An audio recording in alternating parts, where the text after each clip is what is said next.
Tesla hiring for semi-service technicians is Deliveries near. September 5, 2022. Tesla has been using the Semi for several months within its own fleet. However, customer deliveries are still yet to take place. That said, last month Tesla CEO Elon Musk confirmed deliveries of the electric truck would begin later this year. And now the firm is hiring for its semi-service program. Effectively, Tesla is looking for more semi-service technicians. The automaker first started hiring for its semi-service program last year and is now looking to acquire additional staff ahead of customer deliveries. The following was posted on Tesla's website: "We are looking for experienced service technicians to support the growth of the semi-service program." The key aspects of the job were also outlined, as were the locations that are hiring. "Our goal is to find experienced technicians looking to take their careers to the next level. They will be supporting product and service development, as well as being the first technicians to provide an in-person service to our new customers." Our locations below: Fremont, CA, Sacramento, CA, Modesto, CA, Central Valley, CA, Walmart, Pepsi, and DHL are just a few of several companies with Tesla Semi orders. In terms of specs, the standard $150,000 Tesla Semi is powered by a ginormous 600 kWh battery and is capable of 300 miles per charge. Meanwhile, an even larger 1,000 kWh pack is available for an extra $30,000 and provides 500 miles of range. The Semi can charge from 0-70% in as little as 30 minutes and has an 82,000 pounds total weight capacity limit. Tesla also claims each Semi will save fleet operators an average of $200,000 in fuel over their first 3 years of ownership. Source reposted and summarized from Ben O'Hare at Inside EVs. My take: the Tesla Semi will be any day now. Tesla is coming to Thailand. September 5, 2022. Tesla is coming to Thailand. Newly posted job openings show Tesla is hiring in Bangkok, Thailand for a variety of positions such as Tesla Advisor, Parts Advisor, Office Administrator, Senior Recruiter, Vehicle Technician, Public Policy and Business Development Manager, Inside Sales Advisor, and more. Earlier this year, documents of Tesla's registration with Thailand's Ministry of Commerce were shared by @ECAPOB on Twitter, who noted that David John Feinstein, Tesla's global senior director for trade market access, was named in the filing. According to data for Thai, Tesla Thailand Company Limited was formed and categorized for sales of new motor vehicles in the form of passenger cars, pickup trucks, vans, and similar small cars. Tesla registered the business in April 2022 at 87M Thai Tower, All Seasons Place in Bangkok. All Seasons Place is a shopping mall as well as an office tower.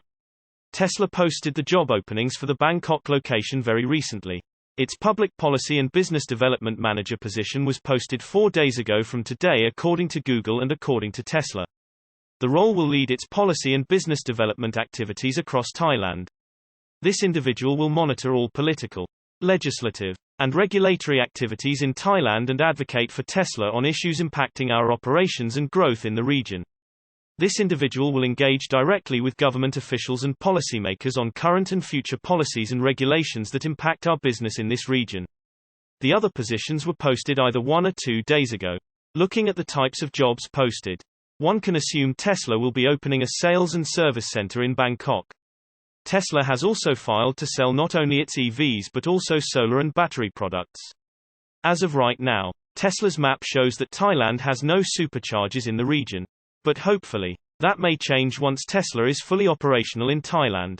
Although no exact opening date is yet known, the job postings show that Tesla is definitely planning something for Thailand. Source reposted and summarized from John A. Kreider at Tesla RT. My take: another market for Tesla to dominate.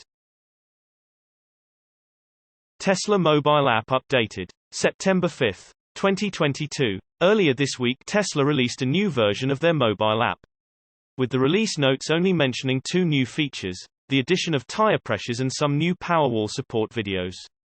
However, there were several other new features added that really should have been included in the release notes, as owners may not be aware of them. Supercharger details. Tapping on the Location tab in the app now reveals more details about nearby superchargers, similar to the details that are available in the vehicle. You can now see a station's max power output: 72 kW, 150 kW, 250 kW. You can still view the number of stalls available and the distance to the supercharger. Distance driven on autopilot. Tesla fans have long been asking Elon Musk for an additional trip meter that displays the distance driven with autopilot engaged. With this app update, they have sort of responded to that request. But there are a few catches. The distance driven on autopilot is only available for those owners with safety score both for FSD Beta and Tesla insurance. And the distance displayed is only for the last 30 days that are used to calculate your safety score. Open frunk or trunk confirmation. With this app update, you are no longer asked, "Are you sure?" when you try to open your frunk or trunk through the mobile app. But only when you are within Bluetooth range of your vehicle. If you are further away, you are still asked the question.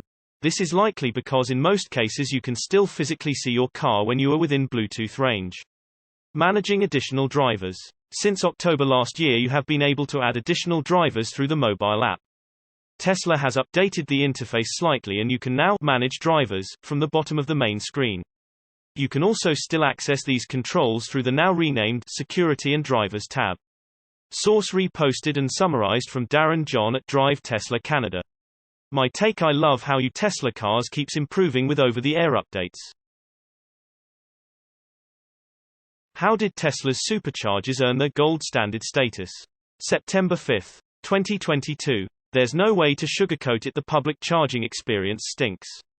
In survey after survey, EV drivers report that many charging stations are inconveniently located and lack amenities such as restrooms, lighting, restaurants and stores. The charging process is often unnecessarily complicated and confusing. However, by far the biggest complaint is that the uptime performance of public chargers is abysmal. In January, one study found that a quarter of public chargers tested in the Bay Area were non-functional. Other surveys have found similar, or even worse, downtime ratios. The only bright spot in this dismal picture is the Tesla Supercharger network, which is consistently rated as the best or at least the least bad of the public networks. In a recent J.D. Power survey, respondents rated the Tesla Supercharger network the best among national fast charging networks, and rated Tesla destination chargers the best among Level 2 networks. In the Charged 2021 EV Charging Infrastructure Benchmark, testers found Tesla Superchargers to have the best location experience of the national fast charging networks. While consumers' preferences are clear, it's hard to pin down the details as to why the Superchargers are superior. However, there are several reasonable surmises. For one thing, at a supercharger, there's no fiddling around with RFID cards or apps. Some networks require you to go through a complicated process involving usernames, passwords and credit card numbers before you can even find out if a charger is working or not. You simply plug it in, and it starts charging. The system recognizes your vehicle and bills you or not, if you're one of the elite who still enjoy free charging automatically. In this department at least, help is on the way for non-Tesla drivers. A new standard called Plug and Charge, which automatically handles authentication and billing, is supported by most new EVs, and is rapidly being adopted by all the major charging networks. When it comes to the location of charging stations, Tesla has enjoyed a significant first-mover advantage. The company started building out its charging network a decade ago, before most of the legacy automakers had given a thought to public charging. As one writer put it a few years ago, there was a land rush on, and Tesla quickly grabbed most of the prime real estate around highway junctions and other strategic locations. Citing superchargers near amenities such as hotels, restaurants and shopping was a priority from the beginning. What about reliability? We're not aware of any actual statistics about supercharger uptime, but we do know that most supercharger sites feature multiple charging points, and some have dozens. We've heard from more than one user who says that if they encounter a supercharger that's down, or that isn't delivering the desired power level, they just move to another space. I'd like to present a reasonable surmise as to why the supercharger's level of satisfaction is so much higher. Older readers will remember the early days of personal computing, when Apple machines were consistently rated easier to use than PCs. The obvious reason was that the same company was making the entire system, and it was a company that was highly sensitive to the user experience. We PC users had to deal with a computer from one company, an OS from another, applications software from others, and peripheral hardware from dozens more. Remember when you had to take your PC apart to plug in a sound card? Then adjust tiny little dip switches to set the IRQ and DMA. Apple users just plugged in a set of speakers. And it worked. I'm convinced that one of the main reasons public chargers are so unreliable is that they are often the product of as many as half a dozen different companies. Hardware manufacturer, site owner, installer, utility, network operator, payment processor and more. Yes, Tesla uses contractors to install superchargers. But it makes the vehicles and the hardware that charges them. It operates the network. And it oversees the whole process with an Apple-inspired focus on usability. Again, hard statistics are lacking, but it seems commonsensical that this is likely to result in a better user experience. Be all that as it may, the public charging scene in the US is about to change dramatically. The bipartisan infrastructure law is going to unlock up to $7.5 billion in federal funding for charging infrastructure over the next 5 years. Tesla stands to benefit from some of that investment. But only if it opens up its network to drivers of other automakers' EVs, which it is expected to do soon. Tesla currently offers access to non-Tesla drivers in several European countries. And will reportedly begin opening up its network in the US later this year. Will Tesla be able to maintain its reputation as the gold standard of charging once the unwashed hordes storm the gates? Overcrowding and long waits are already a problem at some busy supercharger sites. And is the supercharger experience really as superior as the surveys imply? Or could it be a case of comparing apples to oranges?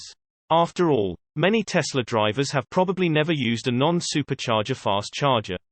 And until recently, no non-Tesla driver had ever used a supercharger. Within a few months, Tesla will be in direct competition with Electrify America, ChargePoint, EVgo, EV Connect, Shell and the rest. These companies will also be taking their share of the federal infrastructure money. And dealing with the compliance and oversight issues that always come with government funding. These companies know they need to raise their games and improve their uptime performance.